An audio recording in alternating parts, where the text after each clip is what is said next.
পুরুষের ক্ষেত্রে 4টা বিবাহ করা যাবে। এই এখতিয়ার কি আমার বোনরা দিয়েছে কাউকে? জোরে কন্না নাউযুবিল্লাহ। বলে 4 বিয়ের অধিকার কে দিয়েছে? কে দিয়েছে? চ্যালেঞ্জ করতে চাও কারে? ইসলামকে চ্যালেঞ্জ করতে চাও? কারে খুশি করতে চাও? ভণ্ড মহিলা, লম্পট মহিলা কোথাকার, এখনো নির্বাচিত হও নাই, এখনই ইসলামকে চ্যালেঞ্জ করো। সংসদে যে বিজাতির তাবেদারি করবা, ক্ষমতায় যেতে দেওয়া হবে না, তওবা করতে হবে, সংশোধন হতে হবে। বলে 4 বিয়ের অধিকার কে দিয়েছে? অধিকার তো আল্লাহ দিচ্ছেন, সেটা নারীদের কল্যাণে। যদি একটা পুরুষ একটাই মেয়ে বিয়ে করত, একাধিক বিয়ের অনুমতি না থাকতো, তো তোমার কাছে আমার প্রশ্ন, বাংলাদেশের অতিরিক্ত 33 লক্ষ নারীর বিয়ের ব্যবস্থা কে করবে? বলে 4 বিয়ের অধিকার কে দিয়েছে? দেশে লাখ লাখ পুরুষ থাকতে তোমার রাজনীতি করার অধিকার কে দিয়েছে? তোমার বাপ নাই, ভাই নাই, স্বামী নাই, রাজনীতিতে আসছো কেন?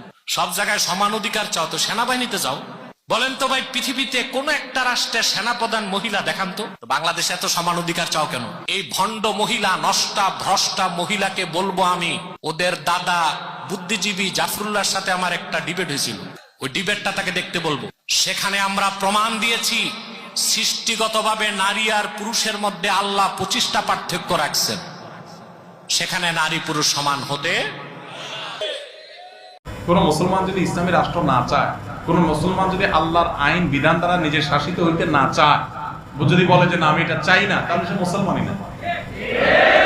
অর্থাৎ ইসলামের যে কোনো একটা বিধানকে কেউ যদি একটু অপছন্দ করে অন্তরের থেকে, এই অপছন্দ করাটাই ঈমান ভঙ্গের একটা কারণ। ইসলামের যে কোনো বিধিবিধান, আল্লাহর ব্যাপারে, রাসূল সাল্লাল্লাহু আলাইহি ওয়াসাল্লামের ব্যাপারে, দ্বীনের ব্যাপারে কোনো কিছু নিয়ে ঠাট্টা বিদ্রুপ করলে, ঠাট্টা করা, উপহাস করা, ব্যঙ্গ বিদ্রুপ করা, এটার দ্বারা ঈমান ভেঙে যায়।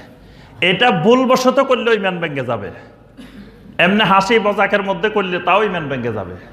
অর্থাৎ দ্বীনের কোনো বিষয় নিয়ে হাসি তামাশা ঠাট্টা বিদ্রুপ করা যাবে না। এ ব্যাপারে সরাসরি কোরআনের আয়াত আছে, সূরা তাওবার 65-66।